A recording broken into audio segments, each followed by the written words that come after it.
I'm going to show you how to fix a dent with a hammer and dolly. Just dropped our mixer and it's got a big dent in it. The dolly will give us something to pound against, so it'll be especially useful in the end.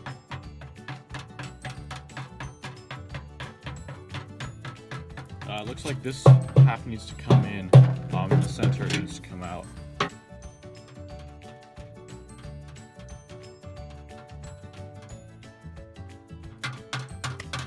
And this end is still sticking up a little bit too much.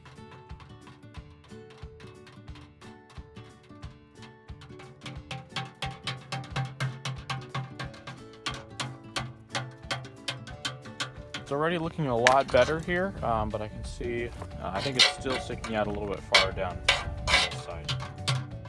If you're working with paint, you don't want to destroy your surface, you can just put some duct tape on here and it'll soften it a little bit. The dolly gives you something to hit against, and it makes a big difference. There's a little bit of a peak right here, so I'll just back that area up.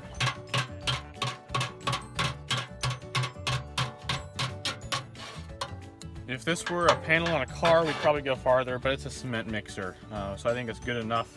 But that's how you use a hammer and a dolly.